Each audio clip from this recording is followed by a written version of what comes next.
O maior discurso de Cristo, capítulo 3, a espiritualidade da lei. Não vim abrogar, mas cumprir. Mateus 5,17. Fora Cristo que por entre trovões e relâmpagos proclamara a lei no monte Sinai. A glória de Deus, qual fogo devorador, repousara no cimo do monte, e este tremera ante a presença do Senhor. As hostes de Israel, prostradas por terra, haviam escutado em temor os sagrados preceitos da lei. Que contraste com a cena sobre o monte das bem-aventuranças! Sob um firmamento estival, sem som algum a quebrar silêncio senão o cântico dos pássaros, Jesus desenvolveu os princípios de seu reino. Todavia, aquele que naquele dia falava ao povo em acentos de amor, estava lhes desvendando os princípios da lei proclamada no Sinai. Ao ser dada a lei, Israel, degradado pela servidão no Egito, necessitara ser impressionado com o poder e a majestade de Deus. No entanto, ele não menos se lhes revelou como um Deus de amor. O Senhor veio de Sinai e lhe subiu de Seir, resplandeceu desde o monte Parã e veio com 10 milhares de santos. À sua direita havia para eles o fogo da lei. Na verdade, ama os povos, todos os seus santos estão na tua mão. Postos serão no meio entre os teus pés, cada um receberá das tuas palavras. Deuteronômio 33, versos 2 e 3. Foi a Moisés que Deus revelou a sua glória naquelas admiráveis palavras que têm sido a acariciada herança dos séculos. Jeová o Senhor, Deus misericordioso e piedoso, tardio em iras e grande em beneficência e verdade, que guarda a beneficência em milhares, que perdoa a iniquidade e a transgressão e o pecado. A lei dada no Sinai era a enunciação do princípio do amor. A revelação feita à terra da lei do céu foi ordenada pela mão de um mediador, proferida por aquele por cujo poder o coração dos homens podia ser posto em harmonia com os seus princípios. Deus revelara o desígnio da lei, quando declarara a Israel: ser-me-eis homens santos.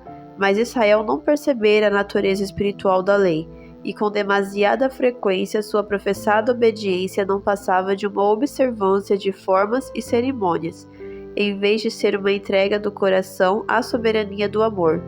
Quando Jesus, em seu caráter e sua obra, apresentava aos homens os santos, generosos e paternais atributos de Deus, e lhes mostrava a inutilidade de meras formas cerimoniais de obediência, os guias judaicos não recebiam nem compreendiam suas palavras.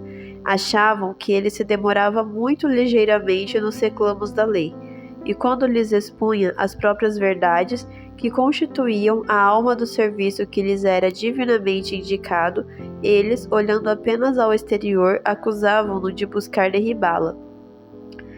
As palavras de Cristo, conquanto proferidas com serenidade, eram ditas com uma sinceridade e poder que moviam o coração do povo.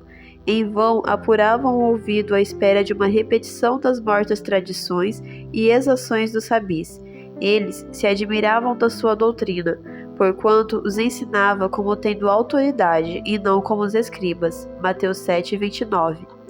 Os fariseus notavam a vasta diferença entre sua maneira de instruir e a de Cristo. Viam que a majestade, a pureza e beleza da verdade, com sua profunda e branda influência, estavam tomando posse de muitos espíritos. O divino amor do Salvador, sua ternura para ele atraíam os homens. Os rabis viam que, por seus ensinos, era reduzido a nada todo o teor das instruções por eles ministradas ao povo. Ele estava derribando a parede divisória que tão lisonjeira era o seu orgulho e exclusivismo, e temiam que, caso isso não fosse permitido, deles afastasse inteiramente o povo. Seguiam-no, portanto, com decidida hostilidade, esperando encontrar ocasião para fazê-lo cair no desagrado das multidões, habilitando assim o sinédrio a conseguir sua condenação à morte. No monte, Jesus estava de perto, sendo observado por espias, e ao desdobrar ele os princípios da justiça, os fariseus fizeram com que se murmurasse que seus ensinos estavam em oposição aos preceitos que Deus dera no Sinai. O Salvador nada dissera para abalar a fé na religião e nas instituições que haviam sido dadas por intermédio de Moisés.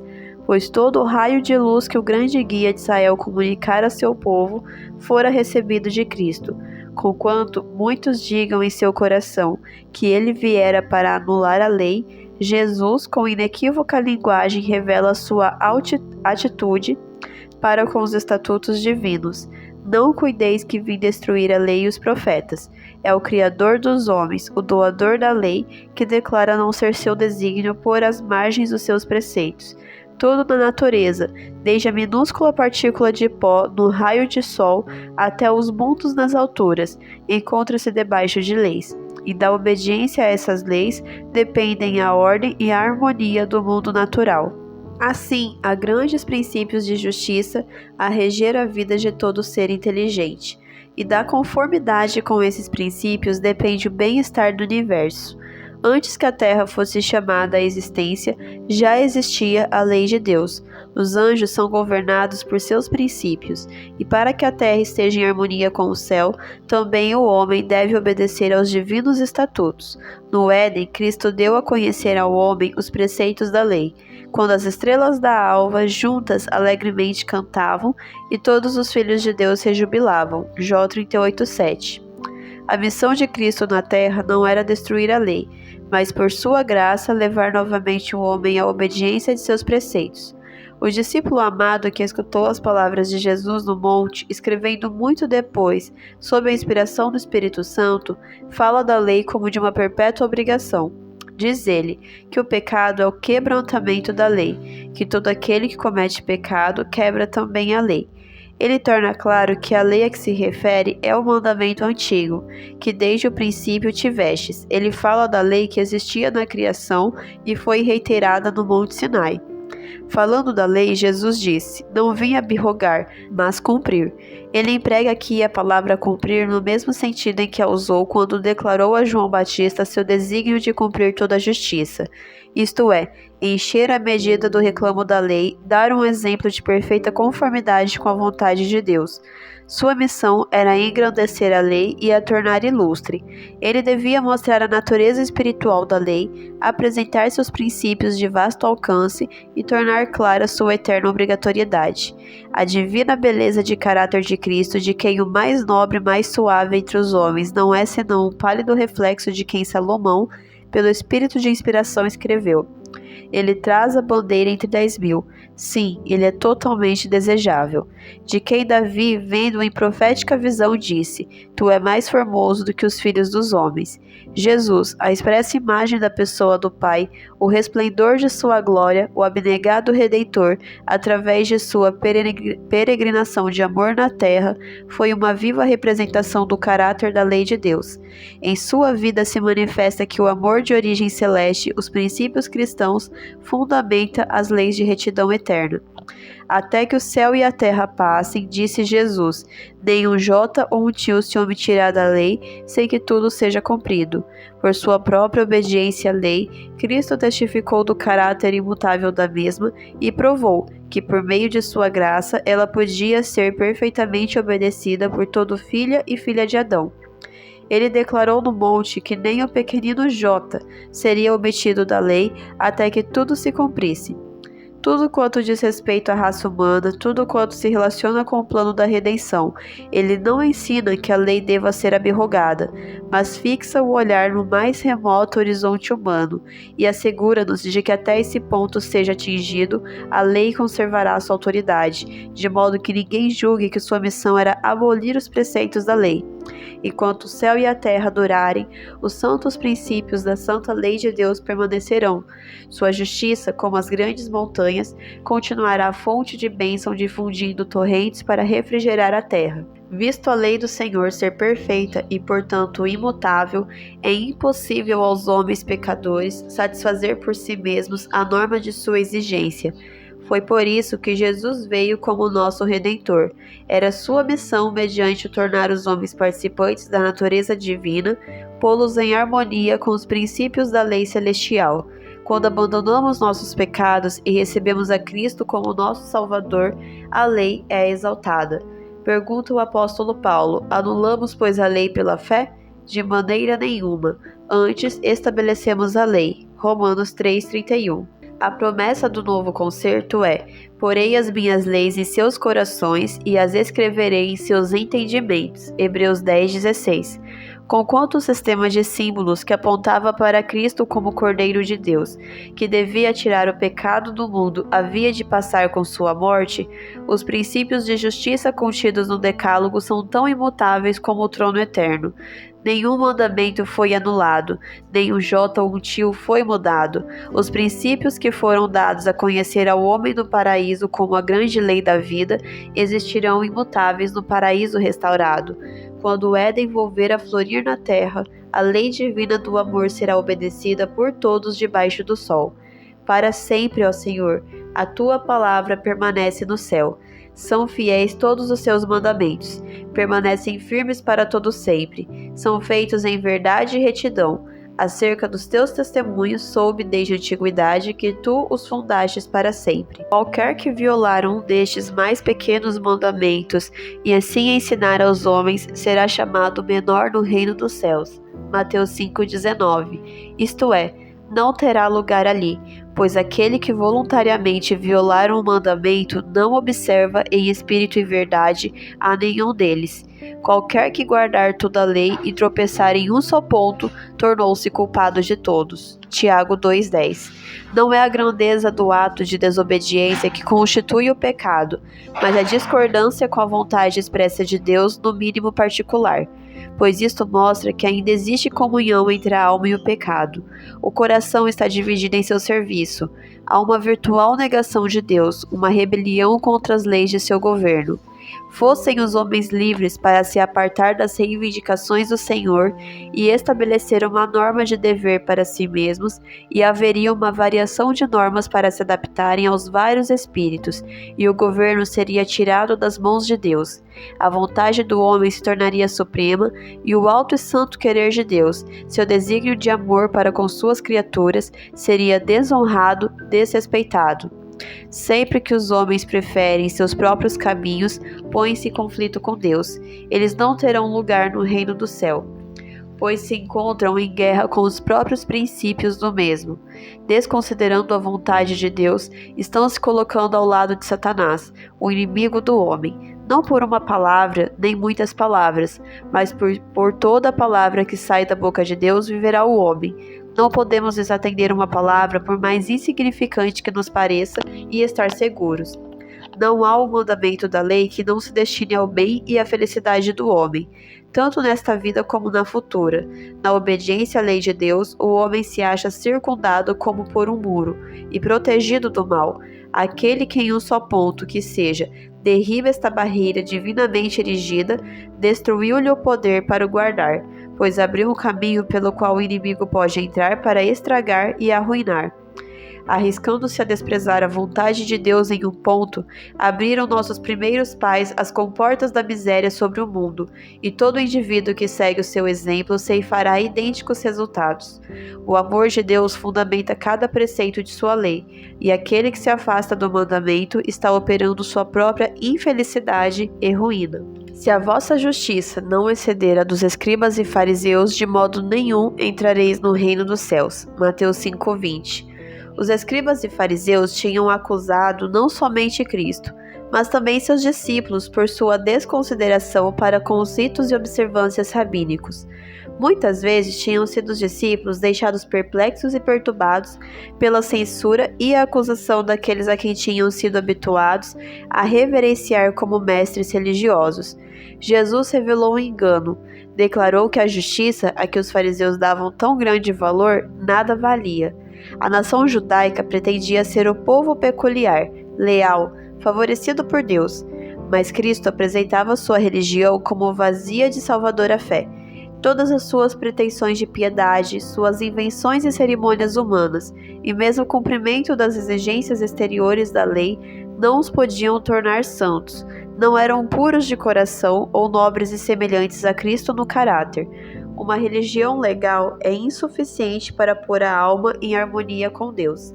A dura, rígida Uma religião legal é insuficiente para pôr a alma em harmonia com Deus. A dura, rígida ortodoxia dos fariseus, destituída de contrição, ternura ou amor, era apenas uma pedra de tropeço aos pecadores. Eles eram como o sal que se tornara insípido, pois sua influência não tinha poder algum para preservar o mundo da corrupção. A única fé verdadeira é aquela que opera por amor, para purificar a alma. É como o fermento que transforma o caráter. Tudo isso deviam os judeus ter aprendido dos ensinos dos profetas. Séculos antes, o grito da alma pedindo justificação com Deus encontrara expressão e resposta nas palavras do profeta Miqueias. Com quem me apresentarei ao Senhor e me inclinarei ante o Deus Altíssimo? Verei perante ele com holocaustos, com bezerros de 1 ano? Agradar-se-á ao Senhor de milhares de carneiros, de 10.000 ribeiros de azeite?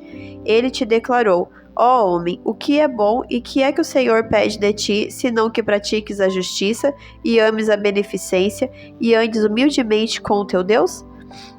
O profeta Oséias indicara o que constituiu a própria essência do faraisaísmo nas palavras: Israel é uma videira estéril, dá fruto para si mesmo. Oséias 10:1. Em seu professo serviço a Deus, os judeus estavam, na verdade, trabalhando para o próprio eu. Sua justiça era o fruto de seus próprios esforços para aguardar a lei, segundo suas próprias ideias e para seu benefício pessoal egoísta. Daí, o não poder ser ela melhor do que eles mesmos. Em seu esforço por se tornarem santos, procuravam tirar uma coisa pura de outra imunda. A lei de Deus é santa como ele próprio é santo, perfeita como ele é perfeito. Ela apresenta aos homens a justiça de Deus. Impossível é ao homem de si mesmo guardar essa lei, pois a natureza do homem é depravada, deformada e inteiramente diversa do caráter de Deus. As obras do coração egoísta são como coisa imunda, e todas as nossas justiças como trapo de imundícia. Isaías 64:6. Embora a lei seja santa, os judeus não podiam atingir a justiça por seus próprios esforços para guardar a lei. Os discípulos de Cristo precisam alcançar a justiça de um caráter diverso daquela dos fariseus, se querem entrar no reino do céu. Em seu Filho, Deus lhes oferecia a perfeita justiça da lei. Caso abrissem plenamente o coração para receber a Cristo, a própria vida de Deus, seu amor, habitaria então neles, transformando-os à sua própria semelhança, e assim, mediante o dom gratuito de Deus, haviam de possuir a justiça exigida pela lei. Mas os fariseus rejeitavam a Cristo, não conhecendo a justiça de Deus e procurando estabelecer sua própria justiça. Romanos 10:3. Não se submeteram à justiça divina. Jesus se pôs a mostrar a seus ouvintes o que significa observar os mandamentos de Deus, que isso é uma reprodução neles próprios do caráter de Cristo, pois nele se manifestava Deus diariamente aos olhos deles. Todo aquele que se ira contra seu irmão estará sujeito a julgamento. Mateus 5:22. O Senhor dissera por intermédio de Moisés: não aborrecerás a teu irmão no teu coração. Não te vingarás, nem guardarás ira contra os filhos do teu povo, mas amarás o teu próximo como a ti mesmo. As verdades apresentadas por Cristo eram as mesmas que haviam sido ensinadas pelos profetas, mas haviam se tornado obscuras através da dureza de coração e o amor do pecado. As palavras do Salvador revelaram a seus ouvintes que, ao passo que eles estavam condenando outros como transgressores, eram eles próprios igualmente culpados, pois acariciavam malícia e ódio. De outro lado do mar, defronte do lugar em que se achavam reunidos, ficava a terra de Bazã, uma região deserta, cujas selváticas gargantas e montes cobertos de vegetação haviam sido, desde há muito tempo, um terreno favorito de esconderijos para criminosos de toda espécie. Estavam vívidas na memória do povo notícias de roubos e assassínios ali cometidos, e muitos eram zelosos em acusar esses malfeitores.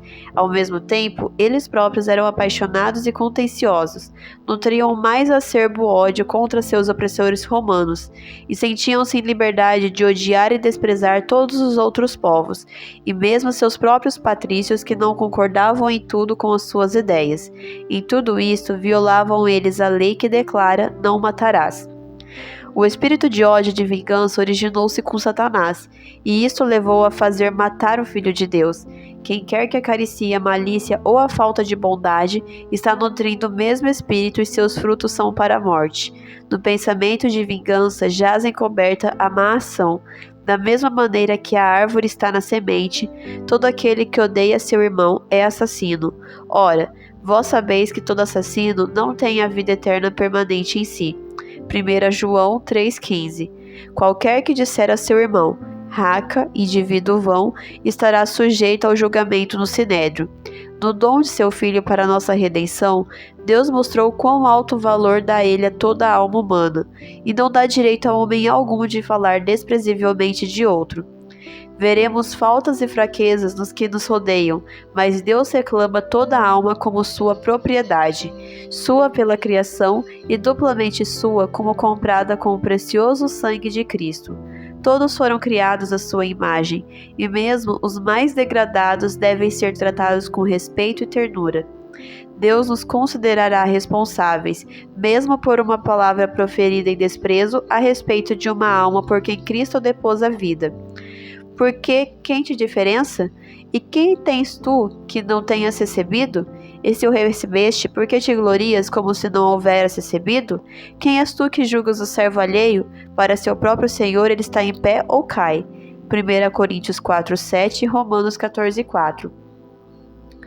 Quem lhe chamar tolo estará sujeito a geena de fogo.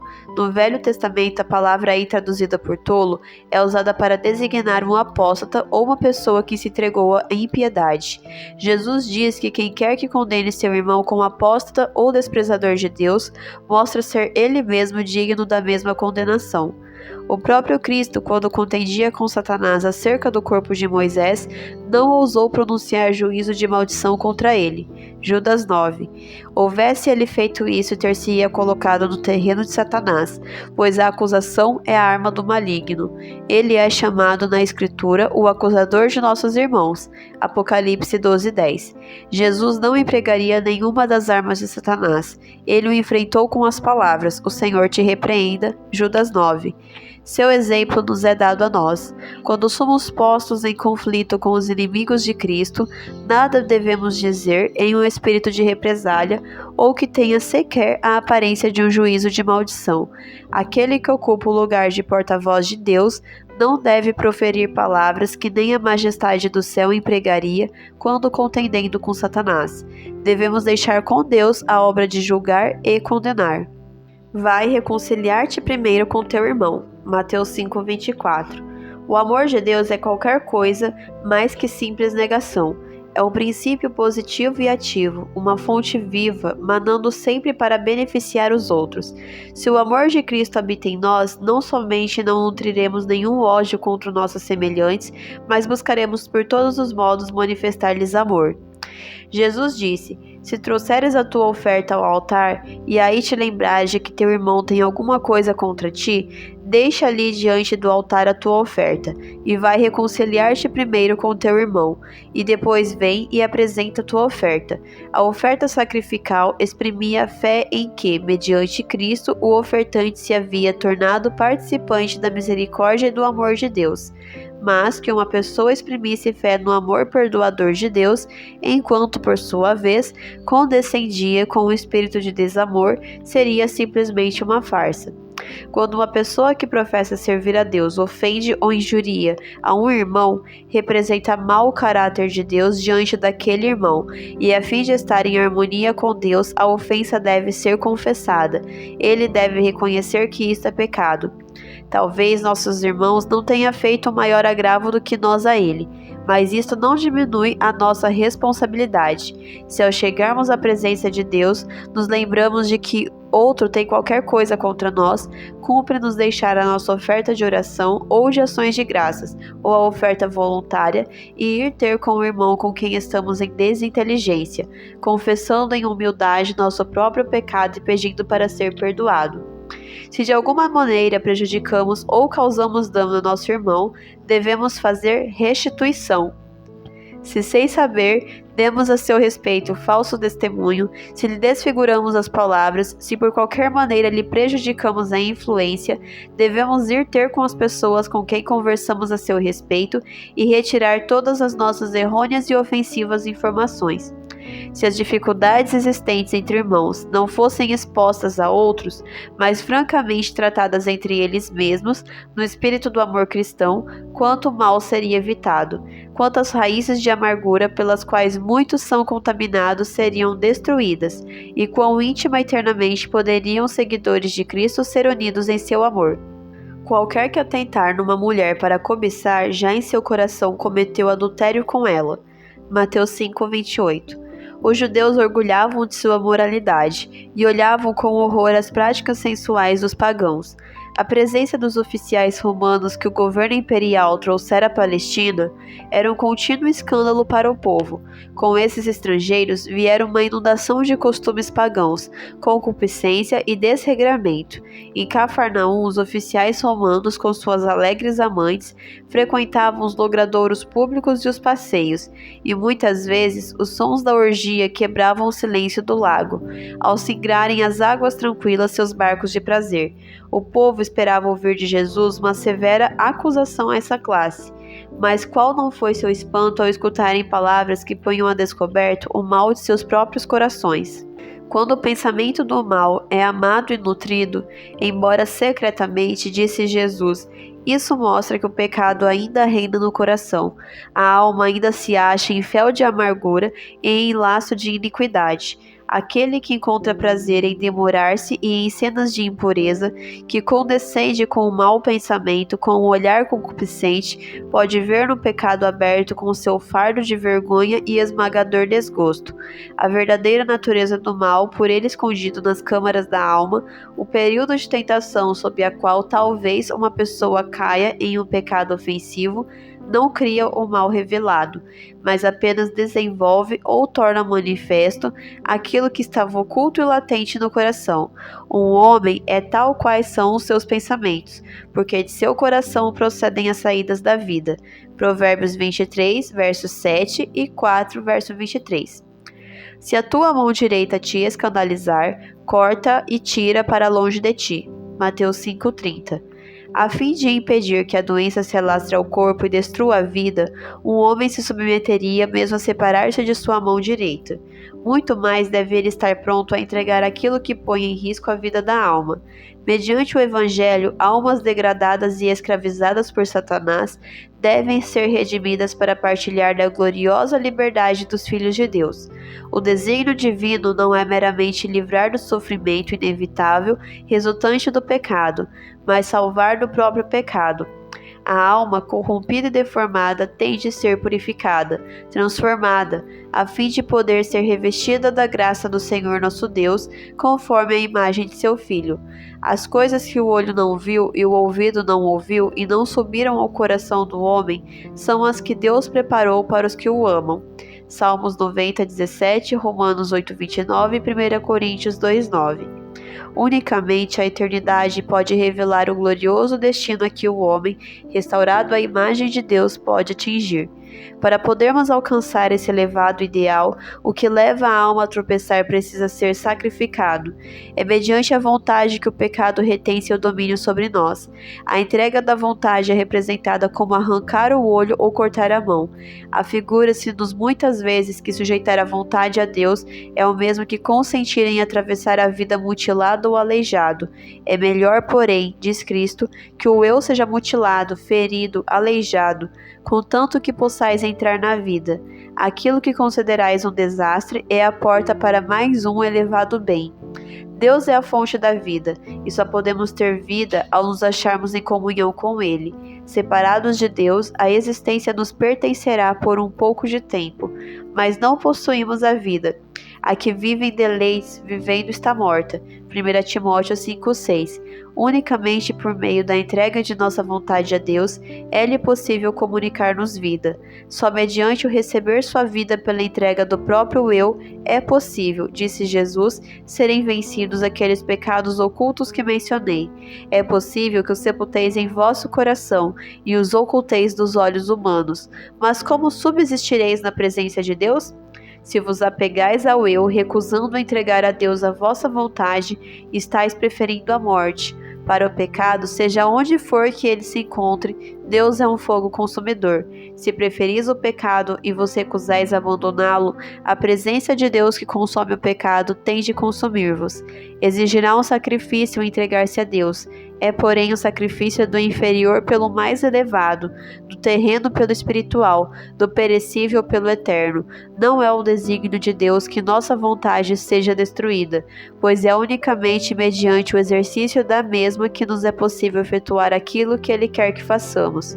Nossa vontade deve ser sujeita à sua, a fim de que a tornemos a receber purificada e refinada, e tão ligada em correspondência com o divino, que Ele possa, por nosso intermédio, derramar as torrentes de seu amor e poder, se bem que esta entrega possa parecer amarga e dolorosa ao coração voluntário extraviado, ela te é, todavia, muito útil a ti. Enquanto não caiu o coxo impotente sobre o peito do anjo do concerto, não conheceu Jacó a vitória da fé triunfante, recebendo o título de príncipe de Deus. Foi quando ele manquejava da sua coxa que os armados bandos de Esaú foram acalmados diante dele, e o faraó, orgulhoso herdeiro de uma linhagem real, abaixou-se para lhe anelar a bênção. Assim, o capitão de nossa salvação foi aperfeiçoado pelos sofrimentos, e os filhos da fé da fraqueza tiraram forças e puseram em fugida os exércitos estranhos. Hebreus 11:34. Assim os coxos roubarão a presa. Isaías 33:23. E o fraco se tornará como Davi, e a casa de Davi como o anjo do Senhor. Zacarias 12:8. É lícito ao homem repudiar sua mulher? Mateus 19:3. Entre os judeus era permitido ao homem repudiar sua mulher pelas mais triviais ofensas, e a mulher se achava então em liberdade de casar outra vez. Este costume levava a grande infelicidade e pecado. No Sermão do Monte, Jesus declarou plenamente que não podia haver dissolução no laço matrimonial, a não ser por infidelidade do voto conjugal. Qualquer, disse ele, que repudiar sua mulher, a não ser por causa de prostituição, faz que ela cometa adultério, e qualquer que casar com a repudiada comete adultério. Quando posteriormente os fariseus o interrogaram acerca da legalidade do divórcio, Jesus apontou a seus ouvintes a antiga instituição do matrimônio, segundo foi ordenada na criação. Moisés, disse ele, por causa da dureza dos vossos corações, vos permitiu repudiar vossas mulheres, mas no princípio não foi assim. Mateus 19:8. Ele lhes chamou a atenção para os abençoados dias do Éden, quando Deus declarou tudo muito bom. Então tiveram origem o matrimônio e o sábado, instituições gêmeas para a glória de Deus no benefício da humanidade. Então, ao unir o Criador as mãos do santo par em matrimônio, dizendo: o homem deixará o seu pai e a sua mãe, e apegar-se-á à mulher, e serão ambos uma carne. Gênesis 2:24.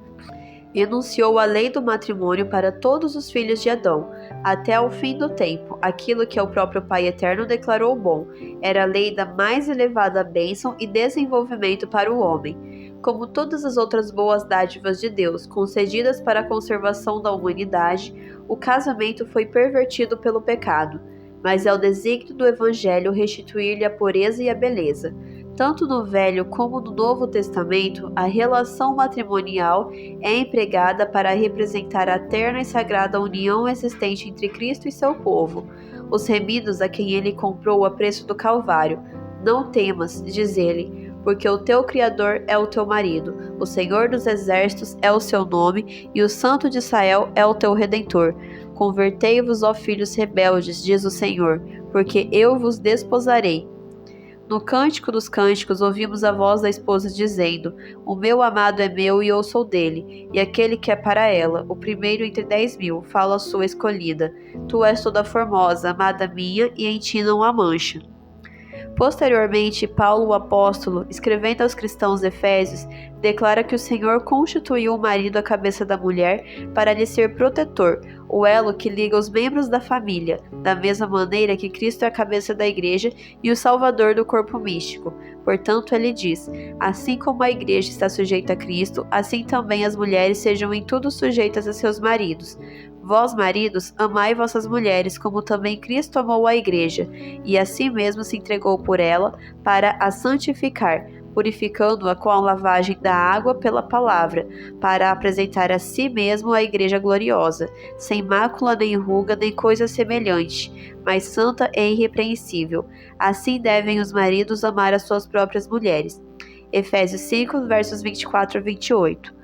A graça de Cristo e ela somente pode tornar essa instituição o que Deus designou que fosse, um meio para a bênção e erguimento da humanidade, e assim as famílias da terra em sua união, paz e amor podem representar a família do céu.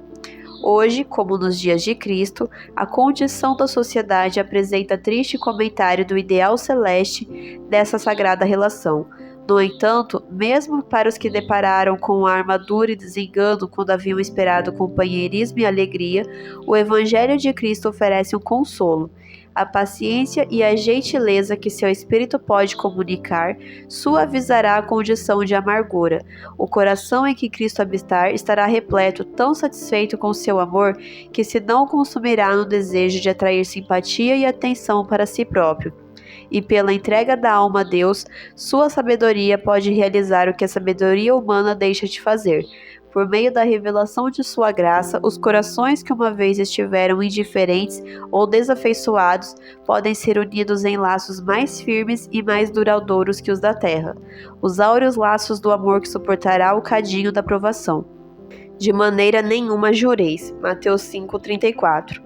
É apresentada a razão para isso. Não devemos jurar pelo céu, porque é o trono de Deus, nem pela terra, porque é o escabelo de seus pés, nem por Jerusalém, porque é a cidade do grande rei, nem jurarás pela tua cabeça, porque não podes tornar um cabelo branco ou preto. Todas as coisas vêm de Deus. Nada temos que não tenhamos recebido, e mais ainda, não temos nada que não haja sido comprado para nós pelo sangue de Cristo. Tudo quanto possuímos, recebemos selado com a cruz, comprado com o sangue cujo valor é inapreciável, pois é a vida de Deus. Daí, não há coisa alguma que, como se for a nossa mesma, tenhamos o direito de empenhar para o cumprimento de nossa palavra. Os judeus compreendiam o terceiro mandamento como proibitório do emprego profano do nome de Deus, mas se julgavam na liberdade de empregar outros juramentos. O jurar era coisa comum entre eles. Haviam sido proibidos, por intermédio de Moisés, de jurar falsamente, mas tinham muitos meios de se livrar da obrigação imposta por um juramento. Não temiam condescender com o que era realmente profano, nem recuavam do perjúrio, contanto que o mesmo estivesse velado por qualquer técnica evasiva à lei. Jesus lhes condenou as práticas, dizendo que seu costume de jurar era uma transgressão ao mandamento de Deus. Nosso Salvador não proibiu, todavia, o emprego do juramento judicial, no qual Deus é solenemente invocado para testificar que o que se diz é verdade, e nada mais que a verdade. O próprio Jesus, em seu julgamento perante o Sinédrio, não se recusou a testificar sob o juramento. Disse-lhe o sumo sacerdote: Conjuro-te pelo Deus vivo que nos diga se tu és o Cristo, Filho de Deus. Jesus respondeu: Tu o disseste. Mateus 26, 63 e 64. Houvesse Cristo no Sermão do Monte condenado o juramento judicial, em seu julgamento haveria reprovado o sumo sacerdote, reforçando assim, para benefício de seus seguidores, seus próprios ensinos. Muitos há que não temem enganar seus semelhantes, mas foi-lhes ensinado e eles foram impressionados pelo Espírito de Deus, que é terrível coisa mentir a seu Criador. Quando postos sob juramento, é-lhes feito sentir que não estão testemunhando apenas diante dos homens, mas perante Deus. Que se derem falso testemunho é aquele que lê no coração e que sabe a exata verdade. O conhecimento dos terríveis juízos que se tem seguido a esse pecado tem uma influência refreadora sobre eles. Mas, se existe alguém que possa coerentemente testificar sob juramento, esse é o cristão. Ele vive constantemente como na presença de Deus, sabendo que todo pensamento está aberto perante os olhos daquele com quem temos de tratar. E quando lhe é exigido fazer assim, em uma maneira legal, é-lhe lícito apelar para Deus como testemunha de que o que ele diz é a verdade, e nada senão a verdade.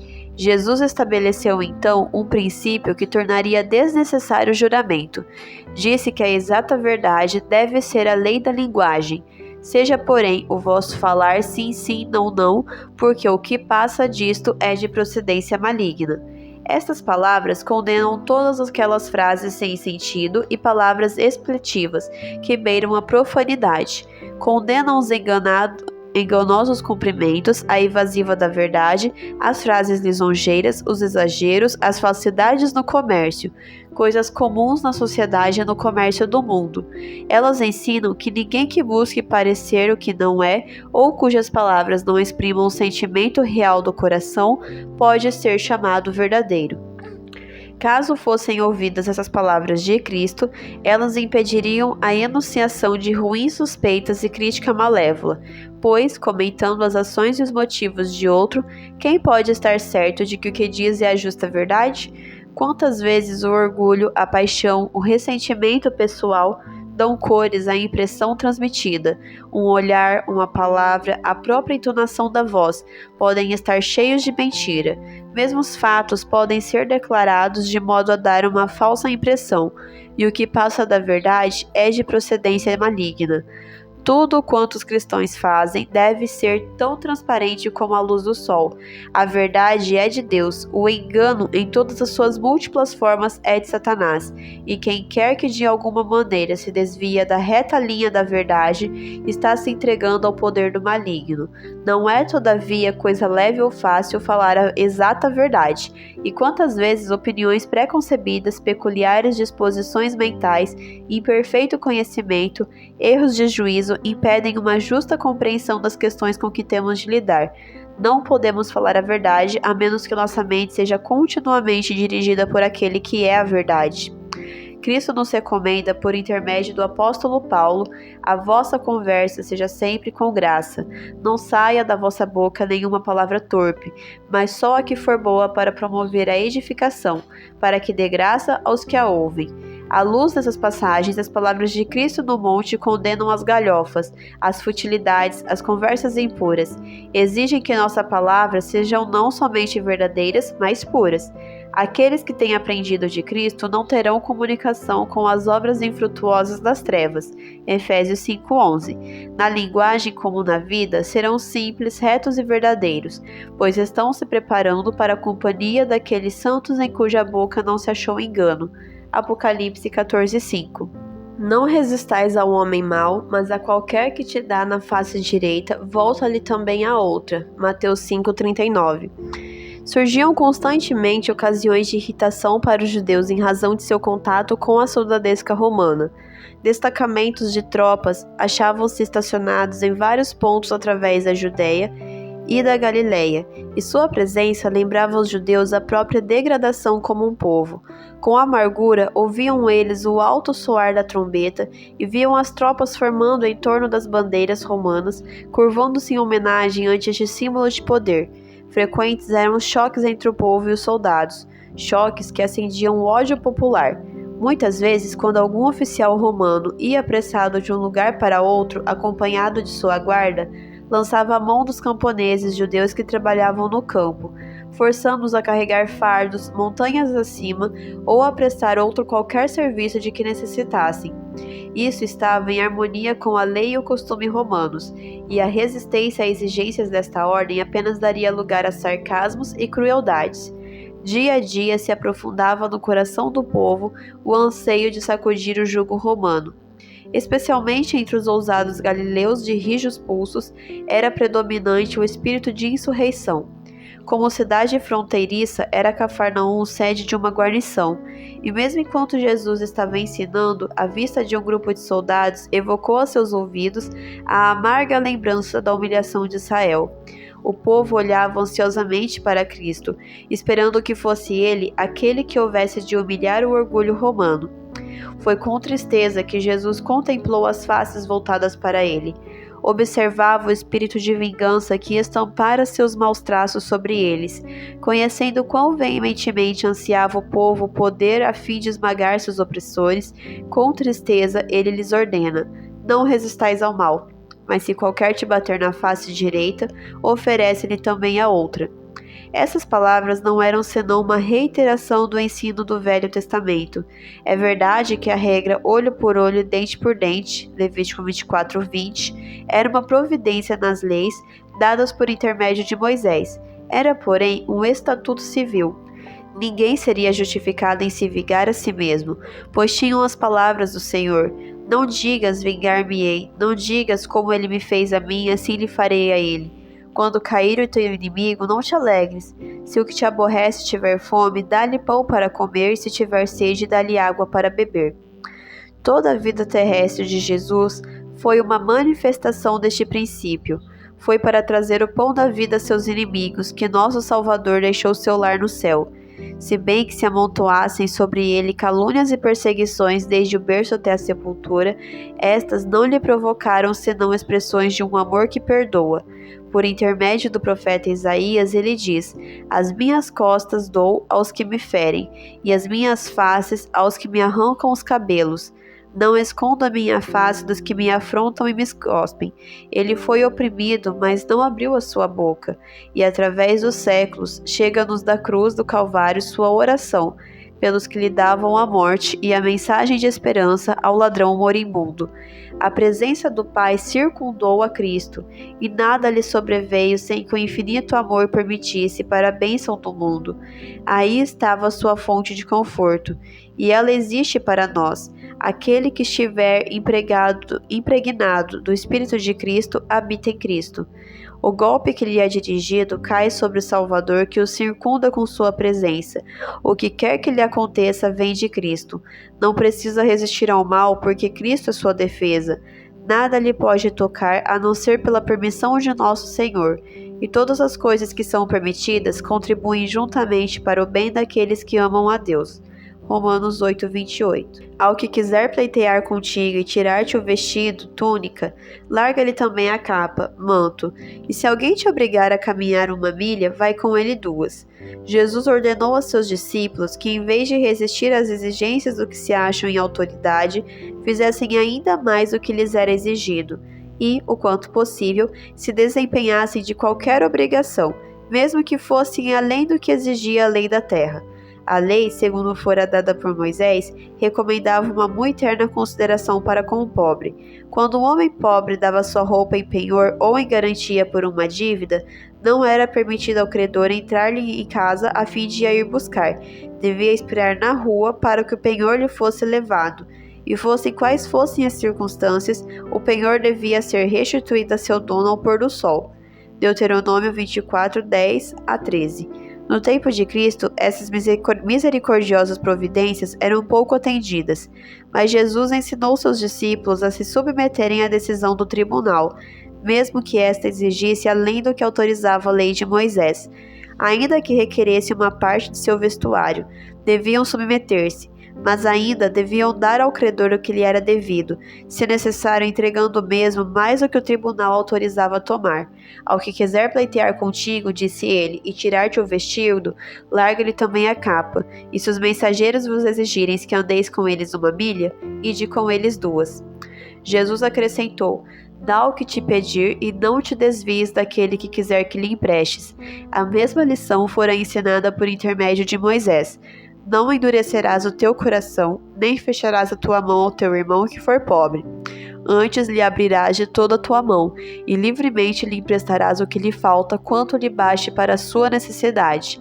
Deuteronômio 15, versos 7 e 8. Esta escritura esclarece o sentido das palavras do Salvador. Cristo não nos ensina a dar indiscriminadamente a todos quantos pedem por caridade, mas diz: livremente lhe emprestarás o que lhe falta. E isso deve ser uma dádiva, de preferência um empréstimo, pois cumpre nos emprestar sem nada esperar. Lucas 6,35. Aquele que se dá com sua esmola está nutrindo a 3 de uma só vez. Assim, bem como ao próximo, a quem consola, nutre também a mim. Amai a vossos inimigos. Mateus 5,44. A lição do Salvador, não resistais ao mal, era dura de ouvir para os vingativos judeus, e eles murmuraram contra ela entre si. Jesus fez então uma declaração ainda mais forte. Ouviste que foi dito: amarás o teu próximo e aborrecerás o teu inimigo. Eu, porém, vos digo: amai os vossos inimigos, bendizei os que vos maldizem, fazei bem aos que vos odeiam, e orai pelos que vos maltratam e vos perseguem, para que sejais filhos de vosso Pai que está nos céus. Tal era o espírito da lei que os sabios tão mal haviam interpretado como um frio e rígido código de exações. Consideravam-se melhores que os outros homens e como o com direito ao especial favor de Deus em virtude de seu nascimento israelita. Mas Jesus indicou o espírito de amor perdoador, como aquele que evidenciaria serem atuados por motivos mais elevados do que os mesmos publicanos e pecadores a quem eles desprezavam. Ele encaminhou seus ouvintes ao governador do universo, sob a nova designação, nosso Pai. Queria que compreendessem quão ternamente o coração de Deus por eles anelava.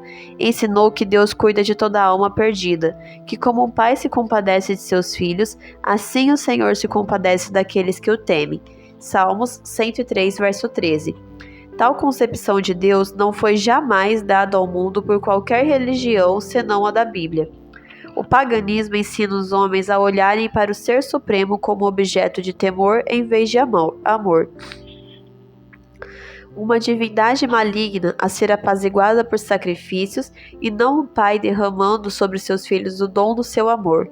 Mesmo o povo de Israel se tornara tão cego ao precioso ensino dos profetas acerca de Deus que esta revelação de seu paternal amor era coisa original, uma nova dádiva ao mundo. Os judeus afirmavam que Deus amava aqueles que o serviam, segundo seu ponto de vista, aqueles que cumpriam as exigências dos rabinos e que todo o resto do mundo jazia sob o seu desagrado e maldição. Não assim, disse Jesus, o mundo inteiro, os maus e os bons, acham-se sob o sol do seu amor.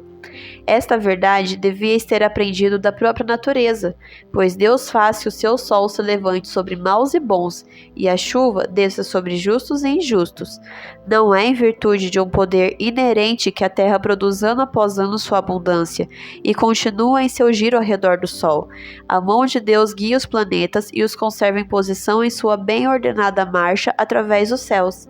É por meio de seu poder que verão e inverno, sementeira e ceiga, dia e noite se seguem em sucessão regular. É por meio de sua palavra que a vegetação floresce, aparecem as folhas, desabotoam as flores, todas as boas coisas que possuímos, todo raio de sol e toda chuva, todo bocado de pão, todo momento de vida é um dom de amor. Enquanto éramos ainda destituídos de amor e do que nos fizesse amáveis no caráter, odiosos, odiando-nos uns aos outros, nosso Pai Celestial teve misericórdia de nós, quando apareceu a benignidade e caridade de Deus, nosso Salvador, para com os homens, não pelas obras de justiça que houvéssemos feito, mas segundo a sua misericórdia nos salvou. Tito, capítulo 3, versos 3 ao 5. Uma vez recebido seu amor, torna-nos semelhantemente bondosos e ternos, não somente para os que nos agradam, mas para com os mais faltosos e errantes pecadores. Os filhos de Deus são os que partilham de sua natureza. Não é a posição terrena, nem o nascimento, nem a nacionalidade, nem os privilégios religiosos o que prova ser membro da família de Deus. É o amor, um amor que envolve toda a humanidade. Mesmo os pecadores, cujo coração não se acha inteiramente cerrado ao Espírito de Deus, corresponderão à bondade, conquanto devolvam ódio por ódio. Darão também amor por amor. É, porém, unicamente o Espírito de Deus que dá amor em troca de ódio. Ser bondoso para o ingrato e o mal, fazer o bem sem esperar retribuição. É a insígnia da realeza celeste, o sinal certo pelo qual os filhos do Altíssimo revelam sua elevada condição. Sede vós, pois, perfeitos, como é perfeito o vosso Pai que está nos céus. Mateus 5,48.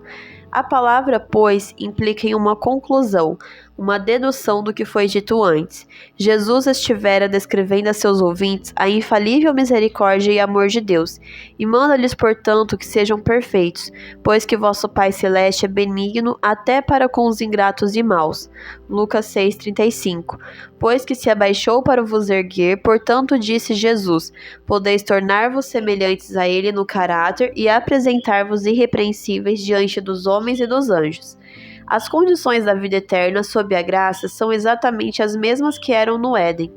Perfeita justiça, harmonia com Deus, conformidade perfeita com os princípios de sua lei. A norma de caráter apresentada no Velho Testamento é a mesma apresentada no Novo. Esta norma não é de molde a não podermos atingi-la. Em toda ordem ou mandamento dado por Deus, há uma promessa, a mais positiva a fundamentá-la. Deus tomou as providências para que nos possamos tornar semelhantes a Ele, e cumpri-las-á para todos quantos não interpuserem uma vontade perversa, frustrando assim a sua graça. Com amor indizível nos tem amado Deus, e nosso amor se desperta para com Ele ao compreendermos algo da extensão e largura e profundidade e altura desse amor que sobrepuja todo entendimento. Pela revelação da atrativa beleza de Cristo, pelo conhecimento de seu amor a nós expresso enquanto éramos ainda pecadores, o coração obstinado abranda-se e é subjugado, e o pecador transforma-se e torna-se um filho do céu.